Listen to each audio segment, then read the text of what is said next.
Hi, it's Christina with the Sisyphean Journal. Today is an abortion death from back in 1942. And it's a rather long and convoluted story about a young woman called Betty. Madeline Betty McGeehan was a Pennsylvania girl, born to Robert and Rita McGeehan in 1916 in Hazleton, not far from Allentown, Pennsylvania. She and her younger siblings, Robert and Mary, were raised by their mother.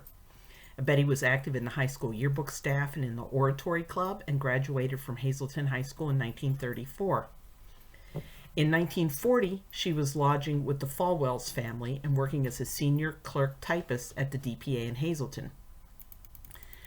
Betty left Hazleton in May of 1942 to take a job as a stenographer with the War Production Board in Washington, D.C., and she lived there with her sister Mary. Her brother Robert was a lieutenant in the Army stationed in Columbia, South Carolina, and their mother remained behind at their Maple Avenue home in Hazleton. Now, the path that leads to Betty's death starts with a 28-year-old unemployed accountant from Hazleton named Henry Elters. He and Betty were both 26 when all of this went down. They'd known each other for about 7 years and had been known as sweethearts in the community, and they'd sometimes checked into hotels together as husband and wife. But Harry denied being responsible for Betty's pregnancy. We'll never know. Now, there was a lot of convoluted steps with Harry contacting different doctors, telling them that Betty was pregnant and wanted to know what might be done about it. Betty did visit one of those doctors who confirmed that she was pregnant, and Harry and the doctor consulted over the phone in the ensuing days, and the first doctor, Dr. Weinstein, told Harry that he could arrange an abortion and it would cost $150, which is about $2,800 in 2022 dollars. But on October 23rd, Betty went to an OBGYN in Washington, D.C., giving her name as Mrs. Betty Elters, same last name as Harry, and saying that she'd come for prenatal care. That doctor found her to be 2.5 to 3 months pregnant and in good health, and she paid him $20, which is about $320 in 2022 dollars. And that was part of his fee for full obstetrical care. So Betty had made, she had made a down payment on full obstetrical care from her prenatal visits through delivery of her baby. But meanwhile, Harry was making other appointments. In fact, he set up an abortion with a Dr. Nisonoff, Dr. Joseph Nisonoff in New York City. And Betty rode there with him.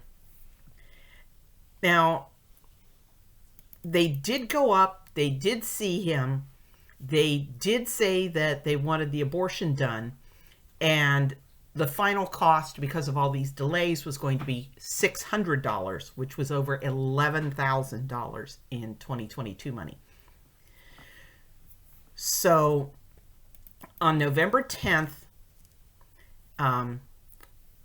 the first doctor, Dr. Weinstein, called and spoke to Dr. Nisonoff's nurse, Camille Awald. She wasn't a registered nurse, but she'd worked at the offices of some other doctors in addition to Dr. Nisonoff before she went to work for him.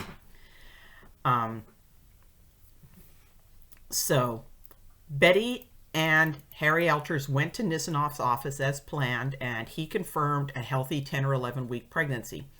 Again, Betty balked at an abortion, so Nisonoff referred her back to Weinstein, who called Nisonoff's office to commiserate, saying it's a shame to lose the patient. It was a nice fee. Now, Harry Elters continued to talk to Weinstein over the phone, lamenting the fact that Betty had not gone through with the abortion.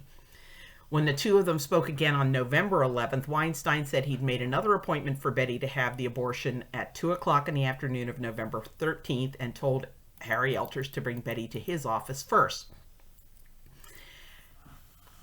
Through convoluted means, he drove Betty to a train station, then he drove to New York and met her there. and took her to Weinstein's office in the Bronx. He later testified that Betty told him she'd had some bleeding and nausea and had seen a doctor in Washington, and he was trying to convey the impression that this was about an abortion. But it's evident that at this point in time, Betty might still have wanted to have her baby and might well have been hoping that she could convince Harry Elters that she'd already gone through with one so that she could back out of this appointment. So Weinstein and Harry and Betty drove over to Nisonoff's office. They got there around 3 p.m. and Harry counted out the $600 fee to Camille, the nurse, who handed it off to Nisonoff. And she told Weinstein and Harry Elters to come back in about an hour and a half. And Weinstein just retreated to the waiting room, but Harry went out for a walk. So Camille helped Betty onto the procedure table, clipped her pubic hair, and administered a vaginal douche. And Camille Ewald, the nurse, said that the douche water came out clear with no sign of blood. Then Nisonoff came in and administered gas to put Betty to sleep. He inserted a speculum, which Camille Ewald held down, and then Nisonoff dilated Betty's cervix and used an instrument, probably a tenaculum, to grab the cervix and draw it toward him. This is normal for an abortion. And he used curettes and forceps for about 15 or 20 minutes. And Nurse Ewald testified that he pulled out meat and little bones and things like that, like bones from the hand and bones from the feet. Now, during the procedure, Weinstein poked his head into the room to check on the progress, and Nisonoff assured him that all was going well, but suddenly Nisonoff broke out in a sweat and blood spurted from Betty's vagina onto his eyeglasses. And he asked Camille to clean them and wipe his face, which she did. He seemed nervous, his hand was shaking. He asked for iodoform packing so he could pack Betty's uterus and vagina. Camille Ewald brought the packing, Nisonoff packed her, and then helped Betty get down off the table and walk over to a couch to rest. So that spurting sounds like an arterial bleed, right? Because spurt, it's the blood coming from the heart. Now, Betty complained of abdominal cramping, and Nisonoff asked Harry to take Betty to the home that Camille Ewald shared with her two sisters in Long Island. But the nurse protested that there wasn't any room for Betty in their 3-room apartment. Nisonoff insisted, and Camille eventually agreed. So Harry returned to the office about 45 minutes after he'd left, and he encountered Weinstein in the waiting room and asked how things had gone. Weinstein told him that everything had gone well.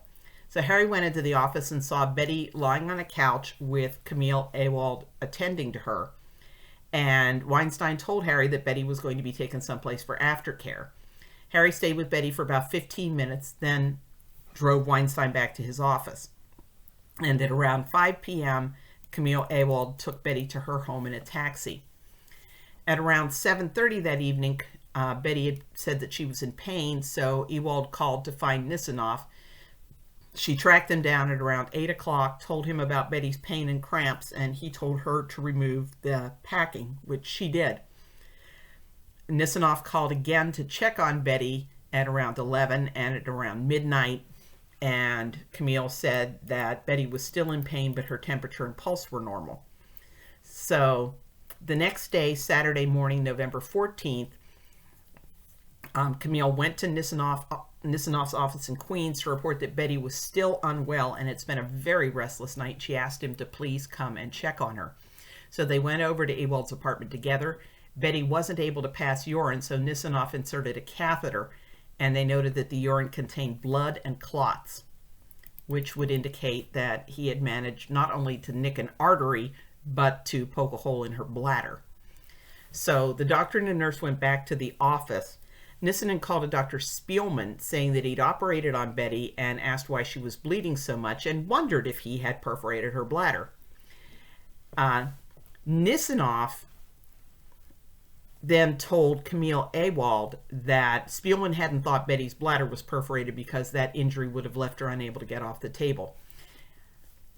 Around 2 o'clock that afternoon, Nisonoff went to Camille's apartment to check on Betty, and he noted that her temperature and pulse seemed normal and wrote out a prescription including morphine that he wrote out in Camille's name with Betty's age on it. And then later that night, Nisonoff called again to check on Betty, and Camille told him that there'd been no improvement. So on Sunday morning, November 15th, Nisonoff called again for an update. Camille Awald said that Betty's condition was deteriorating and asked him to please come check on her. When he arrived, he found that Betty had a fever and a rapid pulse, so he said they were going to have to take Betty to Prospect Hospital by ambulance. He called the hospital's owner to arrange for her to be admitted under the name Betty McGee and to get a blood transfusion. So Camille called the ambulance, and Nisonoff agreed to reimburse her the ambulance fee. $14 doesn't sound much to us, but it was around $265 in today's money. So the owner and driver of Forest Hills Ambulance Service and his assistant came and carried Betty down to the ambulance in a stretcher, and Camille rode in the back of the ambulance with Betty. She was admitted at 3:10 p.m. Nisonoff wrote the following admission note. November 15, name Betty, 26 years old, married, family and personal history negative, except for a sacroiliac, last menstruation 2 months ago, patient complaint, bleeding from vagina and pain, examination of the abdomen tender and rigid, temperature 100.2, pulse 116, respiration 20, examination, external os, that's the outside opening of the cervix, open and bleeding, uterus size 10 weeks, diagnosis incomplete abortion, probably peritonitis, patient denies criminal interference. So he was covering his butt. He was saying she'd come to him with signs of a miscarriage. So he arranged for a day nurse and night nurse to look after her. And Camille stayed with Betty until after she'd gotten her transfusion. And at some point in there, somebody contacted Harry Elters and let him know that Betty was in the hospital. On Monday the 16th, Betty got 2 more blood transfusions. Nisonoff phoned Dr. Alfred Hellman, a highly reputable OBGYN that Nisonoff had known for about 20 years, asking him to assist in Betty's care. He also called Weinstein and asked him to meet outside the hospital because Hellman was going to examine Betty. So Nisonoff and Camille went and picked Hellman up at his office around 3 p.m. and drove him to the hospital. Weinstein was waiting for them outside.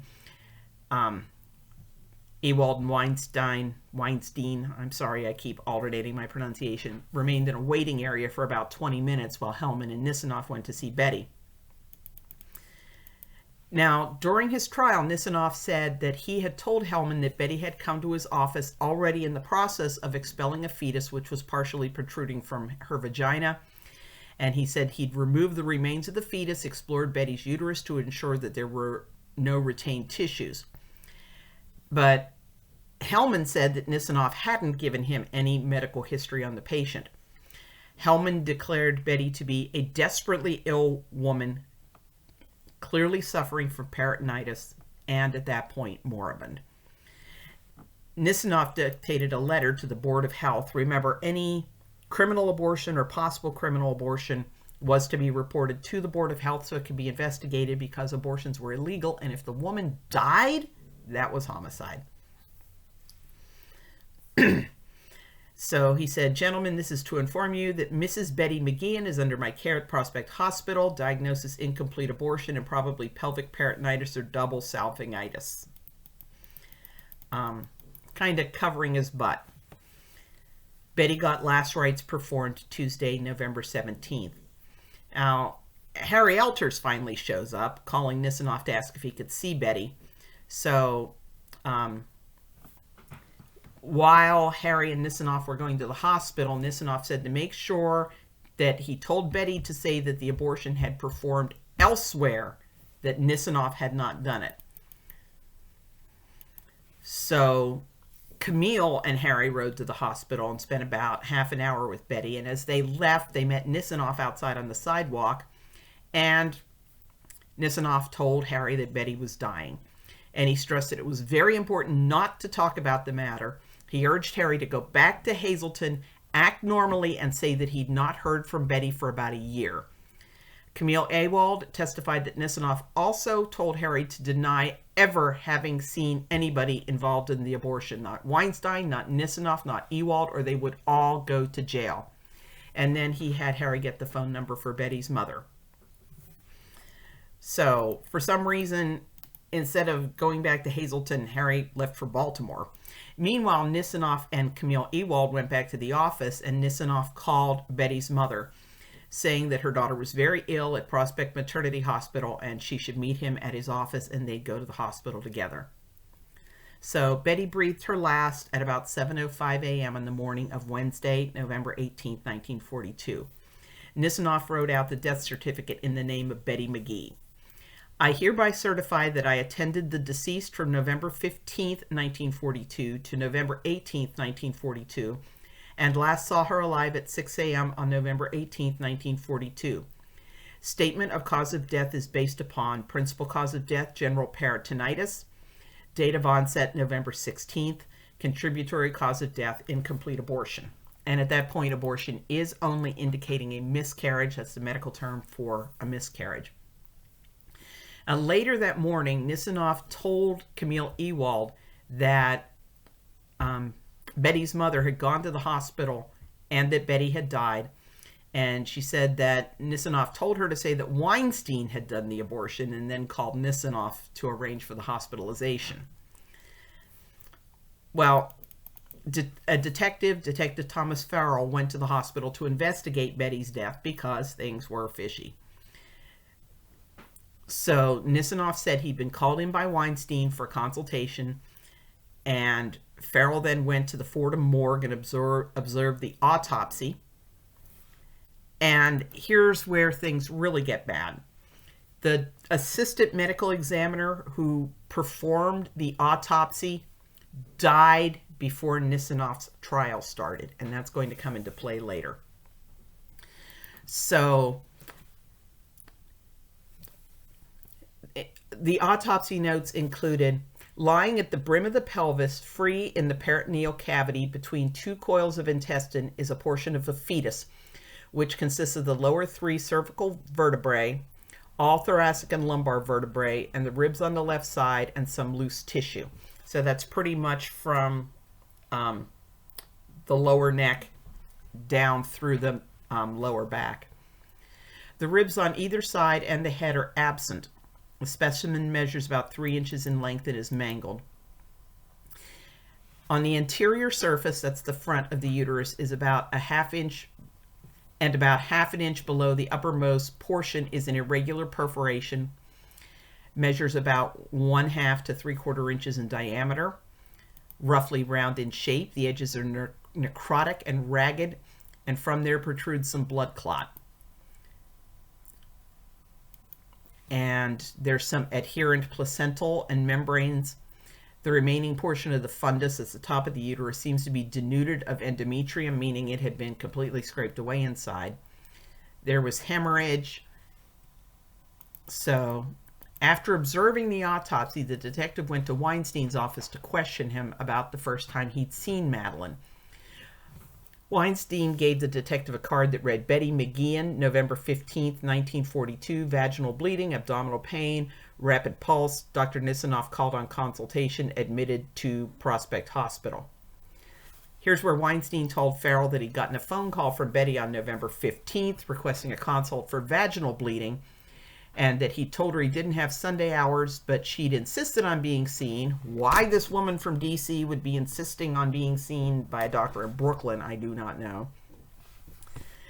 So he did agree to meet her at his office at 11:30 that morning, accompanied by a man called Harry Elters, a man Weinstein had known for about 4 years. Now, Weinstein said that because of the bleeding, he didn't do a vaginal exam, but took her vital signs before recommending that she see a gynecologist. He suggested Nisonoff. Nisonoff was at his niece's wedding, so Weinstein tracked him down to come and examine Betty, and he said that Betty needed to be hospitalized, and said that they took Betty to the hospital in a taxi. They should just pick one story and stick with it. So At the time of Madeline's death, Nisonoff was out on $2,500 bail after being charged with performing another abortion, which the woman had survived. He had been arrested and freed on another abortion charge in 1930. During 6 hours of questioning, he denied any knowledge of Madeline's death, Betty's. Nevertheless, he was arrested for homicide, and the assistant DA asked that Nisonoff's bail be set at $150,000 because he was considered a flight risk. And I put Madeline, which is her name, but she went by Betty. So they did manage eventually to track Ewald down, and eventually, let me read through this. Nisonoff was sentenced to 5 years in prison and Weinstein to the city penitentiary. And as a result of Betty's case, the New York District Attorney's Office began investigating other possible abortion rings in the city.